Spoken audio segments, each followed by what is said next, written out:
First of all, I want to apologize that I didn't get the assignments recorded for last night.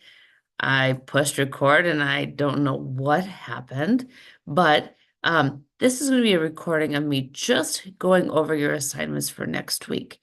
So the best way to do that, there's actually two ways.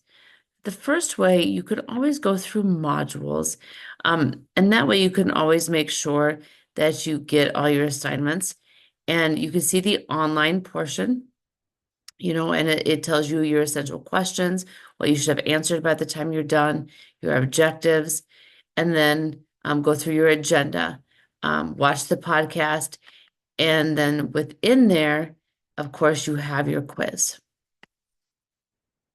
So if you follow through right along there and then click next. But for me, as your instructor, I'm going to just go through the calendar. Um, I'm not going to suggest that you do that, but I'm going to do that to make sure that I go through each of your assignments for you. For Sunday, your first one is for your book study reflection on learning two. You're going to need to read chapters 7 through 2. There's a lot of things that happen, including the introduction of Tommaso, Boo getting hurt, and Claudia entering the classroom. In addition to this, we gain further insight into how Lori responds to the world around her, including her desire to connect with Tommaso and her fear about the future for Boo. Briefly discuss how society and other people misjudge each of the four characters. So think about the things that we talked about in class, in making decisions about their behaviors, fears, needs, or abilities. Do these issues continue to exist in schools today? We kind of talked about that. And what can we do to address them?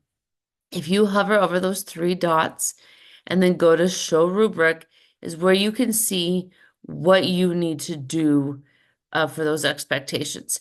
So you need to have at least 2 or more direct connotations made from the reading. You can use other materials from class or lectures, other resources. So if you know other resources from the schools you're in, you need to respond to at least 2 classmates. So you can respond within class. You don't have to respond to the actual post, but some people prefer to respond to the post. Because there's a variety of learning styles, I like to give choices. Remember to check your spelling. You can copy and paste it, put it into Grammarly, into a writing program, and then your citations. Make sure to use your references, whether it's the book, your other sources. And then when we use references, you want to also, those in-text citations. So that's your first assignment. Considering least restrictive environments. So here is you want to read that article. Describe your role in the decision-making process. And, we talked about, think about whether you're going to be the role of the parent, the teacher, whether it's general education teacher, special education teacher. Discuss what satisfactorily educated would look like in your classroom. I know we all might have different terms on that. Explain what roles and responsibilities you will have related to supplementary aids and services. And that's going to, differ what your role will be. And then after submitting your initial posting, you need to respond to 2 peers with questions or comments that extend that learning. And you guys did a great job, not just saying I agree or I disagree. I really enjoyed listening to you within the discussions last night in class. And then again, be sure to cite your sources in developing your prompt. And here's an example. It's not just the URL. So your original post is due on Sunday and respond to 2 classmates by Thursday. And that one we will not respond to in class. So you have to make sure you respond to those classmates by Thursday. So the IEP quiz is due on Sunday. So here you'll watch the podcast and take the quiz. And like I said, if you're not happy with your first grade, you can take it up to 3 times. That'll be averaged. Give me grace because I always try to go back and look to see if you've retaken it. If I've missed that, just send me an email.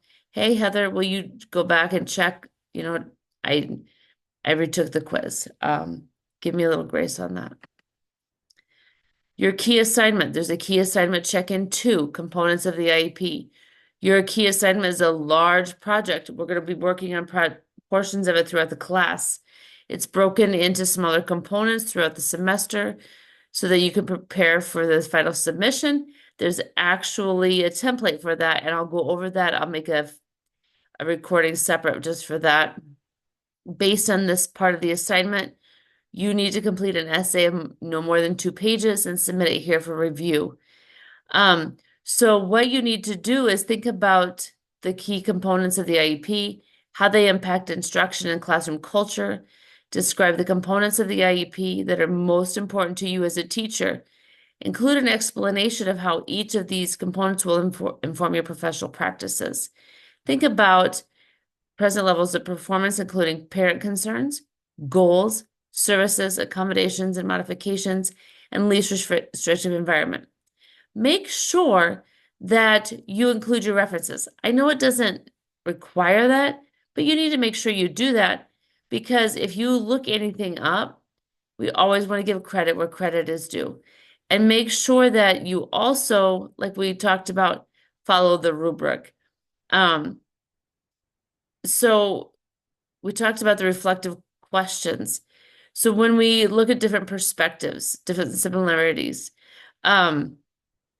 so if we think of different practices, are we thinking about the different practices of the teachers, of the parents? So we want to make sure we're thinking of those. Collaboration. Are we thinking of when parents and teachers and different service providers are collaborating for those IEPs? Again, here is that CEC Standard 10 that has to do with collaboration. Writing and mechanics. You really want to make sure that you are checking your writing and mechanics for your papers. That's a really big part you as college students. And the last one, supporting parents through the 5 stages.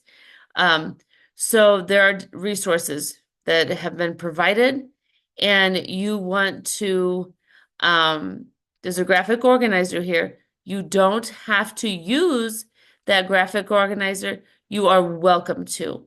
You can create your own. But here are the stages and tasks for the family. Stage 1 is identification of the disability, and it talks about that. Stage 2 is self-education. That's when they learn about the disability, they identify the child's strengths. Stage 3 is reflection about self and family, how they're going to cope with that. They reach out to other support networks. Stage 4 is advocacy and empowerment. And stage 5 is appreciation and enlightenment. And actually, whether you realized it or not, I was very impressed with our group. We have a wide variety of people in our group. We talked about some of these things last night. So take this information, take the information from class, and you put it in this. And you can use your own template. And I don't care if you record yourself, do it orally. So identification of a disability. What are the parents' tasks within that? What are the teachers' actions? What would the potential barriers to watch? Under self-education, what were the parents' tasks? I think it's pretty easy to do, okay? If you have questions, concerns, any of that, make sure you reach out to me. I have office hours Monday night. Remember, any of these things for Thursday night, you do not do. We do those in class on Thursday as a group, okay? I look forward to seeing you again on Thursday night. I enjoyed our group of students. We have a wealth of knowledge. Make sure you email out to your classmates. Have a great week.